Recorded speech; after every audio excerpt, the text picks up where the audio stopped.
Mom! Mommy! Dad and I ran as fast as we could to the bus stop. I don't believe it. Dad, it's definitely her. We tried to shout over the noise of cars and pushed through the crowd of passers-by. Mom, wait! But she got on a bus and drove away. Mom disappeared a year ago. My parents had a fight and my mother decided to go for a walk. She needed to wind down, but she never returned home. The police were powerless, so Dad went to a private detective. We did not hope, but a few months later, he called. My mother was found. The detective left us an address. We immediately rushed there. I was shaking with excitement. I missed her so much. I couldn't believe I was going to see her soon. We got out of the car and saw a luxury house. Wow, maybe we got something wrong.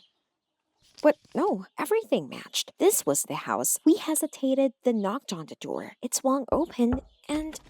Mommy! I couldn't believe my eyes. I ran to her, but she only greeted me politely and stopped back as if I were a stranger. Then she asked if I were the new neighbors who had bought a house nearby. Neighbors? Mom, what's wrong with you? But she looked at us as if seeing for the first time. We had to say something and Dad lied that yes. We recently moved to this nice area. My mother was delighted and invited us for tea. Inside, the house was even more luxurious. My mother led us into the living room and went into the kitchen. I took out our family photo to show her, but my dad stopped me and whispered to me not to do it. My mother came back with tea and cake. She said that she missed the guests. They rarely had anyone. I didn't know what was going on. It was like an angry prank. Did she hit her head or get sick? She really treated us like strangers. I was on the edge. I'm your daughter, Mom. Suddenly, a man in a police uniform came into the living room. Mom immediately quieted down. Then she caught herself and introduced us to Steve, her boyfriend. What? We couldn't believe it. Steve frowned and whispered something in my mother's ear. Mom apologized to us and immediately left. He was clearly not happy about Dad and me, and while my mother was away, he gave us a real interrogation. Where we live, why we came, we had to get out of it. Dad named a house at random. And Steve wanted to ask something else, but Mom came back and brought him warm slippers. She was clearly very nervous in front of him. Even her hands were shaking, although Mom tried to hide it. Mom handed everyone another piece of pie, and Steve stopped her and told her sternly that it was time for Dad and me to leave because Mom wasn't in a position to receive guests. She needs to take care of herself. All the way home, we thought about what to do and what Steve had in mind. Was Mom pregnant? We didn't know what was wrong with her. It couldn't be worse. Mom lived a different life, but it didn't look like she was crazy. Something must have happened to her memory. We decided to find a specialist to deal with this. We went to a psychologist and he confirmed our concerns. My mother had amnesia. She really forgot us, but the psychologist said that there was hope for recovery. She could be helped. He said to show her the memorabilia. It would awaken her memories of us. The main thing was not to tell the truth directly, otherwise it might hurt her even more. We went to see her again. Dad came up with a cool move to give my mother a blue rose in a pot, the same as on their first date. Mom was happy to see us, but she wouldn't let us in. Steve was home. Nevertheless, my father gave Mom a flower, and I thanked her for the tea and cake. Mom was delighted with the blue color of the rose. She even said she'd seen one like it somewhere. Did she remember something? But then Steve appeared and abruptly asked us to leave. This time, he didn't even greet us. My mother tried to object, but he stopped her roughly. He slammed the door on us. We were walking reluctantly to the car when we heard the door open again. We turned around and saw Steve throw the flower out into the street. Mom was crying, but there was nothing she could do. Dad was about to go back and beat Steve. But I stopped him. We won't get Mom back this way. Don't forget about our plan. I couldn't stop thinking about what I saw. How did she even get in touch with him? She was also pregnant with his child. I took her photo. My mother was beautiful in it. We were in the park that day eating ice cream. The park! We should have called Mom to the park for a walk in her favorite places. Dad said it was a great idea. This was her favorite place in the city. The next morning, we watched the mansion from the car, waiting for Steve to leave for work. Then we immediately rang the doorbell. Mom was happy, but visibly nervous. She said that Steve was very jealous and Dad's gift led to a real scandal. We tried to talk her into going to the park, but she was afraid. Steve called home every hour to make sure she was there. Mom said sadly that she hadn't been out for a long time and was tired of staying at home. My father and I tried to persuade her. We promised that we would be back like Winky.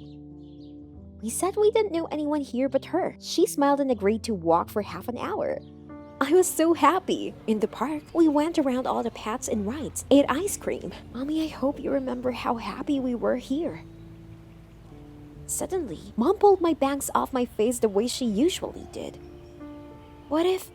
But then Mother looked at her watch and the change passed over her face. She asked us to take her home immediately. I was a good girl, but she had to go. She had been with us too long. Steve would be angry. What an asshole. Steve had no right to treat her like this. She was not his property. Dad said that Mom couldn't stay with this tyrant. She deserved better. Mom started to make excuses and say that Steve was very worried about her, but it was clear that she was very afraid of this scumbag. He was just a goddamn manipulator. I already reacted for the photo. I wanted to tell my mother as quickly as possible that we were her real family. But then we heard police sirens. Steve arrived. He was furious and shouted that my mother shouldn't have gone out. We had to leave. Dad whispered to Mom to call us when Steve went to work. We would help her escape. Before Mom could respond, Steve grabbed her arm and pulled her into the car. He shouted at us to get away from his family. Otherwise, he would arrest us. Dad was furious how this asshole behaved with my mom. I was shaking all over myself. But there was nothing we could do but wait for my mother to call. What if she didn't call? I tossed and turned all night and couldn't sleep because of these thoughts. But toward morning, the phone rang. Mom, she asked us to come and said Steve wasn't home. So she had decided to leave this asshole after all. We were at her house in a few minutes. The door was ajar. We knocked and heard my mother asking us to come in and wait for her to get ready. But when we were in the living room, we saw police officers in addition to my mother. Before we knew it, we were pinned down. This was horrible. I started to struggle and scream. No, let us go. Steve didn't go anywhere. He looked at us and grinned. It turned out that he found the house we were supposedly live. There were other people there, of course. Steve convinced my mother that we were scammers or thieves and asked her to draw us into a trap. It was terrible. My mother averted her eyes and tried not to look at us. I couldn't keep silent any longer. I began to tell my mother that we were not scammers. We were her family, and for some reason, my mother did not remember us. It was hard to speak, and tears were choking me. I wriggled out of the policeman's hands and tried to get the photo out of my bag with trembling hands. I so wanted my mother to see it and believe us. But as soon as I pulled out the photo, the cop pinned me down again, and he put on the handcuffs since I didn't understand on good terms. Heck, our photo! It was gone. I asked the policeman to look for it. But he wouldn't listen. We should have gone to the station. And Mom? Mom didn't even look at us. Like at the bus stop. We tried to explain everything to the police, but they told us that my mother should confirm our words. How? She didn't remember us. We sat in the station for 5 hours. Everything seemed pointless. We were desperate when we heard my mother's voice. She was looking for us, and she had a picture in her hands. Mom, we're here. I ran to her. She said it was all a big mistake. That I was her daughter. She remembered everything. We cried with happiness. When everyone calmed down a little, my mother told us that she remembered us as soon as she saw the photo. Mom tried to explain everything to Steve, but he got mad and locked her in the mansion. She only managed to get out of the back door when he fell asleep. Dad asked her how she was feeling and if the baby was okay. Mom didn't understand what he was talking about at first. And then she laughed out loud. She was not pregnant. The fact was that Steve was paranoid about protecting my mother. She often had migraines and dizziness. And at some point, custody became a tyranny. In fact, he was afraid that she would leave him. We were about to leave when Mom stopped abruptly.